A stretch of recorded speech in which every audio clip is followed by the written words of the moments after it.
In the year 1118, amidst the fervor of the Crusades, a noble French knight named Hugues de Payen embarked on a sacred mission.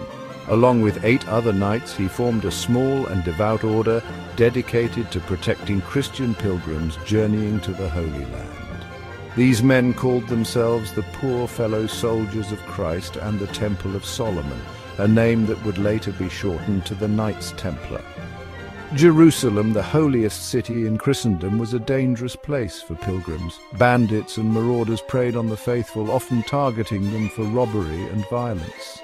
The Templars, bound by vows of poverty, chastity and obedience, pledged to safeguard these pilgrims on their perilous journeys. Based in a makeshift headquarters near the Temple Mount, believed to be the site of Solomon's Temple, the Templars quickly gained a reputation for their courage and piety. Their early exploits, defending pilgrims against attacks and ensuring safe passage along treacherous roads, earned them the respect of both the local population and the church. From these humble beginnings, the Knights Templar embarked on a path that would see them rise to become one of the most powerful and influential organizations in medieval Europe, their story forever intertwined with the fate of the Holy Land and the tumultuous politics of the age. The turning point for the Knights Templar came in 1129 at the Council of Troy. Here, under the auspices of Pope Honorius II, the Templar order received official recognition from the Catholic Church. This papal endorsement proved to be a pivotal moment in their history, elevating them from a small band of knights to a prestigious and influential force within Christendom. With the Church's backing, the Templars attracted a steady stream of new recruits, noblemen, knights and wealthy patrons eager to join their holy cause. Donations poured in, swelling the order's coffers and allowing them to establish a vast network of priories, estates and financial institutions across Europe. Pope Innocent II, a staunch supporter of the Templars, granted them even greater autonomy and privileges. They were exempted from paying taxes, allowed to build their own churches and cemeteries, and granted direct access to the Pope, bypassing local bishops and rulers. This unique position within the church hierarchy, coupled with their growing wealth and military prowess, propelled the Knights Templar to unprecedented heights of power and influence. Their presence was felt across Christendom, their white mantles adorned with the distinctive red cross becoming a symbol of both religious devotion and military might. While the Knights Templar are best known for their military exploits during the Crusades, they also played a crucial role in the development of early banking practices.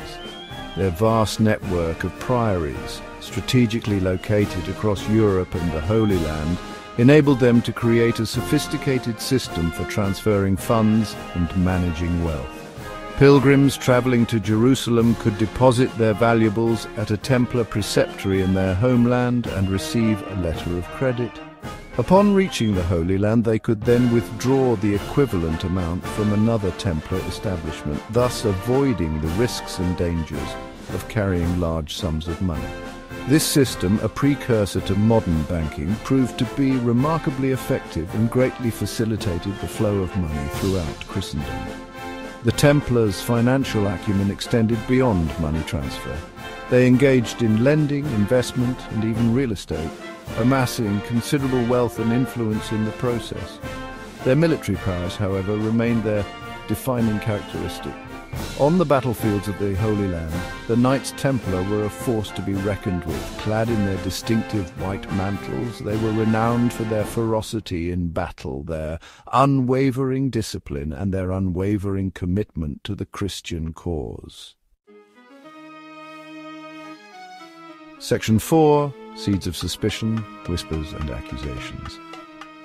As the 13th century progressed, the fortunes of the Knights Templar began to shift. The Crusades, once triumphant campaigns, were faltering, culminating in the fall of Acre in 1291, the last Christian stronghold in the Holy Land. With the loss of Jerusalem, the Templars' primary mission, protecting pilgrims, was effectively over. The Order's immense wealth, once a source of admiration and envy, now attracted suspicion and resentment. Rumors began to circulate about the Templars' secret initiation ceremonies and their alleged involvement in heretical practices. Whispers of blasphemy, idolatry and immorality spread throughout Europe, casting a dark shadow over the once revered order. The Templars' political and economic influence, once welcomed by monarchs and church officials, was now viewed with increasing apprehension. Their close ties to the papacy, their exemption from taxes, and their independent military force made them a potential threat to the established order.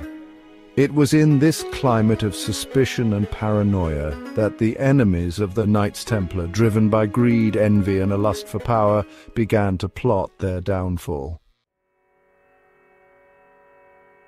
Section 5.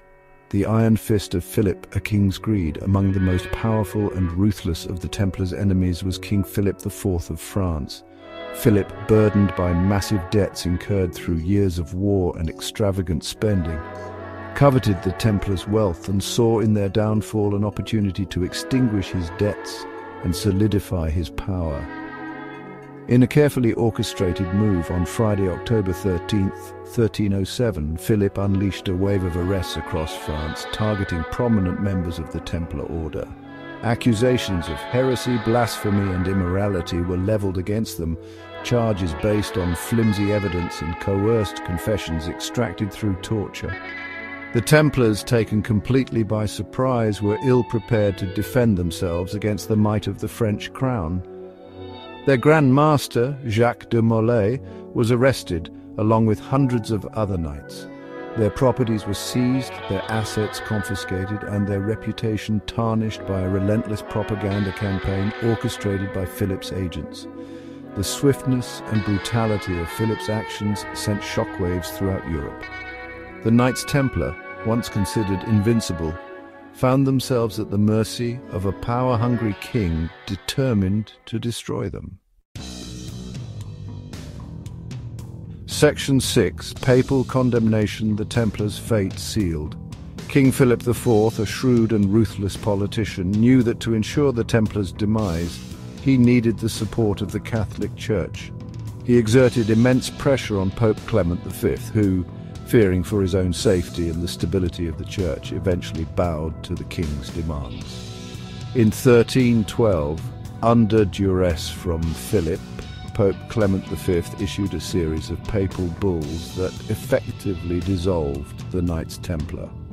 Although the Pope acknowledged that the evidence against the order was weak and often based on forced confessions, he justified his actions by claiming that the Templars' reputation had been irrevocably tarnished and that their continued existence would only sow further discord within Christendom.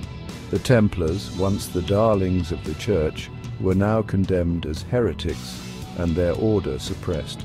Many knights were imprisoned, tortured, and burned at the stake, their pleas of innocence falling on deaf ears. The Grand Master, Jacques de Molay, after enduring years of imprisonment and torture, was burned at the stake in Paris in 1314, proclaiming his innocence and cursing his accusers with his dying breath.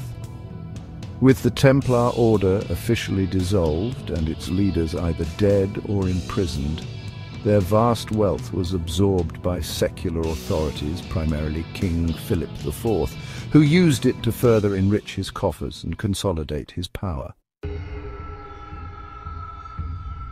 Section 7.